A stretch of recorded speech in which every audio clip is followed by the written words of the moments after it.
Good morning. मैं doctor Alpana गोखरू, associate professor physics, SPC GCA government college Ajmer. जैसा कि हम इससे पहले वाली एक क्लास में और डिस्कस कर चुके हैं कि हम लोग ऑप्टिक्स जो पेपर है आपका प्रकाशिकी थर्ड पेपर फिज़िक्स का, उसके बारे वो पढ़ाऊँगी मैं आपको। और उसका आज सेकंड टॉपिक में ले रही हूँ जो कि ज्योमेट्रिकल ऑप्टिक्स के अंडर आता है, derivation of laws of reflection from Fermat's principle. Fermat principle की सहायता से परावर्तन के नियम हम किस प्रकार प्राप्त कर सकते हैं। फर्मा के नियम द्वारा परावर्तन के नियमों की व्युत्पत्ति। परावर्तन के दो नियम हैं, हमें पता है। पहला, आपतित किरण, परावर्तित किरण व अभिलंब एक ही तल में होते हैं। सेकंड, आपतन कोण I परावर्तन कोण R के बराबर होता है। और उपरोक्त नियमों को सिद्ध करने के लिए हमने कोई भी PQRS जो डायग्राम है इसमें देखें अपन, PQRS कोई समतल दर्पण लिया है जैसा कि चित्र में दिखाया गया है। मान लीजिए एक प्रकाश किरण AO डैश दर्पण के किसी बिंदु O डैश से परावर्तित होकर OB डैश दिशा में जाती है। दर्पण के लंबवत A व B से पारित तल ABCD है। बिंदु O डैश से इस तल पर लंब O डैश O है। AO व OB को मिलाएंगे। आपतित किरण AO डैश व परावर्तित किरण O डैश B का प्रकाशीय पथ AO dash plus O dash B होगा। स्पष्ट है, AO dash is greater than AO तथा O dash B is greater than OB।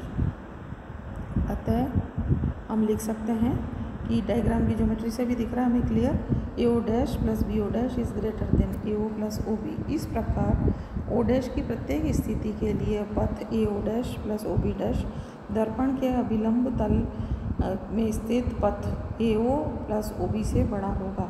फर्मा के नियम के अनुसार प्रकाशीय पथ व गमन समय चरम होना चाहिए, जैसा कि हमने देखा इधर मैक्सिमा, मिनिमा और स्टेशनरी। यहाँ ये चरम मान न्यूनतम होगा क्योंकि अधिकतम मान की कोई सीमा नहीं है।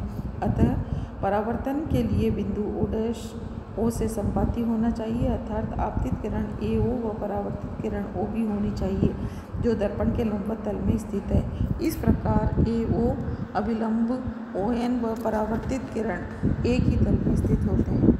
द्वितीय नियम को सिद्ध करने के लिए दर्पण के लंबवत तल ABCD पर विचार कीजिए। प्रथम नियम के अनुसार आपतित किरण AO, परावर्तित किरण OB व अभिलंब ON इसी तल में स्थित होंगे जैसा कि चित्र में दिखाया गया है। मान लीजिए AO is equal to U, OB is equal to V और AD is equal to M व BC इक्वल टू N है। यदि प्रकाश का वेग c है तो प्रकाशीय पथ AOB में लगा समय t is equal to AO plus OB upon C is equal to U plus V upon C। परंतु AO is equal to AD sine I या U is equal to M sec I तथा OB is equal to BC sec R या V is equal to N sec R और t is equal to 1 upon C M sec I plus N sec R। अवकलन से dt is equal to 1 upon C M sec I tangent I di plus N sec R tangent R dr।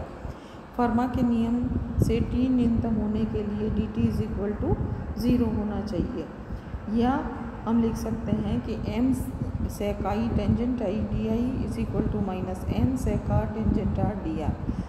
O की प्रत्येक स्थिति के लिए DO plus OC is equal to constant, इसलिए DO is equal to M tangent I, OC is equal to N tangent R और M tangent I plus N tangent R is equal to constant. अवकलन से M sec square I di plus N sec square R dr is equal to 0 और M sec square I di is equal to N sec square R dr।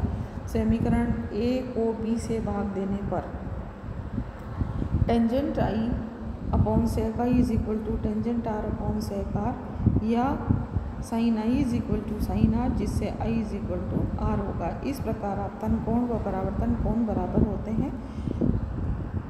Fermat के नियम से अपवर्तनों के नियम की व्युत्पत्ति। Derivation of laws of refraction from Fermat principle. अपवर्तन के दो नियम होते हैं जैसा कि हमें पता है।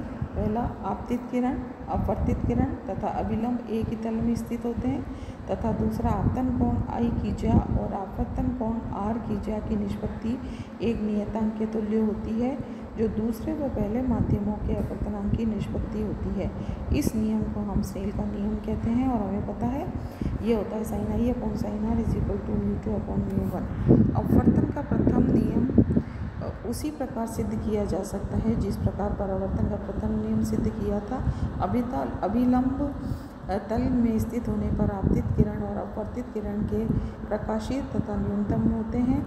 अतः फर्मा के सिद्धांत के पालन हेतु अपवर्तित व आपतित किरण एक अभिलंब समांतल में होंगे। दूसरे नियम को सिद्ध करने के लिए मान लिया हमने μ1 व μ2 दो अपवर्तनांकों के माध्यम को पृथक करने वाला तल m1 व m2 है, जैसा कि चित्र में दिखाया गया है। चित्र के अनुसार AO आपतित किरण है, OB अपवर्तित किरण है तथा n बिंदु O पर अभिलंब है। अभिलंब व आपतित किरण के मध्य कोण I आपतन कोण तथा अपवर्तित किरण व अभिलंब कोण के मध्य R एंगल ऑफ रिफ्रैक्शन है, आपतन कोण है। प्रथम माध्यम में प्रकाश का वेग v1 is equal to c upon μ1 तथा द्वितीय माध्यम में वेग v2 is equal to c upon μ2 होगा, जहाँ c निर्वात में प्रकाश का वेग है। माना AO is equal to u, OB is equal to v, AC is equal to m और BD is equal to n है, जहाँ AC व BD क्रमशः A व B के से m1 m2 पर लंब है। A से B तक प्रकाश में लगने वाला गमन में लगने वाला समय t is equal to AO upon B plus OB upon V2 के बराबर होगा और U upon C upon μ1 plus V upon C upon μ2 के बराबर होगा। इस इक्वेशन को जब सॉल्व करेंगे तो μ1 U upon C plus μ2 V upon C। चित्र के अनुसार U is equal to m sec i व V is equal to n sec r होगा। t is equal to 1 upon C μ1 m sin i plus mu sec i plus μ2 n sec r। Fermat के नियम से t का मान न्यूनतम होना चाहिए अर्थात dt 0 होना चाहिए। तो इस इक्वेशन को डिफरेंशिएट करके 0 के बराबर जब हम करेंगे तो इक्वेशन आ गई 1 upon c μ1 m sec i tangent i di plus m2 n sec r tangent r dr is equal to dt और dt को 0 कर देंगे तो हमारे पास इक्वेशन फाइनली आ गई, जिसको हमने इक्वेशन ए कहा है कि μ1 m sec i tangent i di is equal to μ2 n sec r tangent r dr के बराबर होगा। O की किसी भी स्थिति के लिए I व R परिवर्तित होंगे परंतु CO प्लस OD का मान हमेशा नियत रहेगा और वो 0 के बराबर हो जाएगा। और μ1 m sec i tangent i di is equal to minus μ2 n sec r tangent r dr के बराबर होगा। O की किसी भी स्थिति के लिए I व R परावर्तित होंगे परंतु CO प्लस OD नियत रहेगा। CO is equal to m tangent i, OD is equal to n tangent r, CO plus OD is equal to m tangent i, n tangent r is equal to constant. अब इसको हम अवकलन करेंगे इसका, तो अवकलन से आ जाएगा m sec square i di plus n sec square r dr is equal to 0 या m sec square i di is equal to minus n sec square r dr। ये कह दिया हमने समीकरण 2।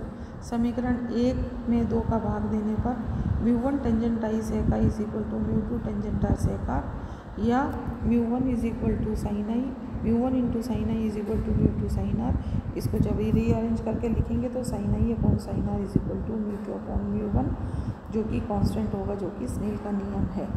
अगले लेक्चर में हम लोग कार्डिनल पॉइंट्स और जो प्रिंसिपल एक्सिस वगैरह किस तरह से हम नोडल पॉइंट्स के बीच में डिस्टेंसेस, कौन से नोडल पॉइंट्स होते हैं, कौन से कार्डिनल पॉइंट्स होते हैं, ये सब चीज़ें प्रकाशीय तंत्र के लिए पढ़ेंगे।